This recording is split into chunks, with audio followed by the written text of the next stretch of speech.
In today's video, we're going to be discussing one of my favorite reading comprehension strategies on the SAT. This strategy is called command of evidence. To discuss this strategy, we're going to be looking at questions number 13 and 14 on page 1200 of our SAT Big Blue Book. These questions are about a passage on the previous page about gift giving. You don't need to have read that passage to follow along, but if you'd like, you can pause the video now and read that passage on your own. Let's jump into these together. Command of evidence questions, also known as double questions, are always in pairs. The first question, the lead question, is always just a standard SAT question. It doesn't look any different than anything else you'd get on the reading section. The second question, the evidence question, is always what stands out a lot more. Evidence questions are always worded almost exactly the same. Number 14 reads, which choice provides the best evidence for the answer to the previous question? And then gives 4 references for where the lines come from. Let's start with our very first step. That is to read our lead question number 13. The authors indicate that people value gift giving because they feel it. Now here is where it's key. I'm not going to read choices A, B, C, and D. In fact, to illustrate, I'm going to put a box over them so that we can't even see what's going on there. The reason being, I don't want to look at any of those choices and be influenced by any of them sounding nice or flashy or enticing without getting my evidence first. The evidence is key. So let's see what we're being asked here. This is a nice lead question because it's asking for something very specific. People value gift giving because. So when we go to our next question, we know that we're looking for a line about why people value gift giving. Now, in our evidence, there doesn't have to be one correct answer, but we can eliminate anything that doesn't have to do with our lead question. So let's go choice by choice carefully. If you're following along in your book, this is going to take a lot of flipping back and forth. That's part of the grind of the SAT. So let's do it.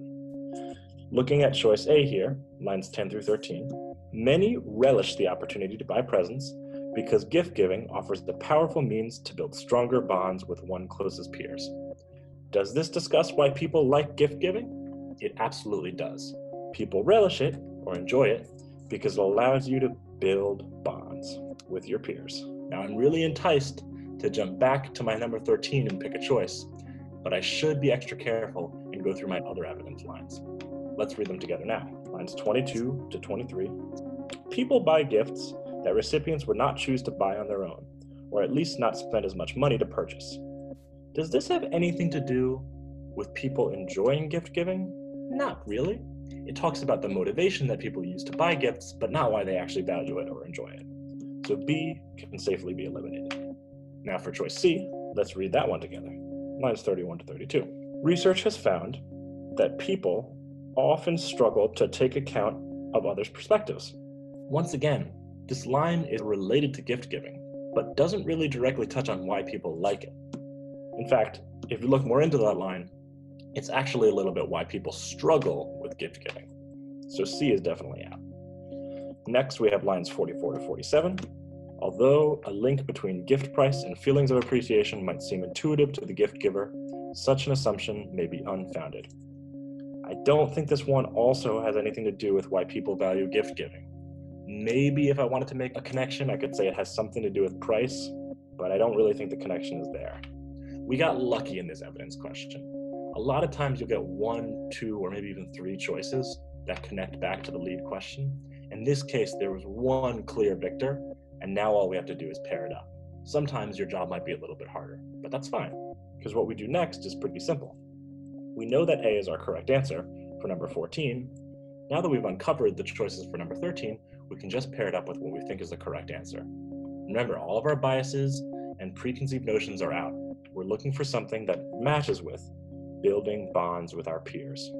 Let's look at the choices. Functions as a form of self-expression. Choice A. That sounds good, but I don't think it has anything to do with building bonds with your friends. An inexpensive way to show appreciation. We're getting a little bit closer, but inexpensive is a key word there that I don't think is really mentioned. Require the gift recipient to reciprocate. Once again, it sounds good, but it's not addressed in my evidence. Can serve to strengthen a relationship. Building bonds with your peers, strengthening a relationship. I think that's a perfect pair. So we go with choice D and number 13, and choice A and number 14. The beauty of your command of evidence strategy is that your two answers are connected with each other. You know that D is more accurate because it connects to A, and you know that A is more accurate because it connects to D. Doing these two questions alone will increase the likelihood that one of them is slightly off. You're much more likely to get both of these questions correct when you pair them up and have a solid strategy for how to approach these. Keep an eye out for these questions on the SAT. They're spread throughout the test all the time. You should be able to nail them with the right practice. Good luck, everyone.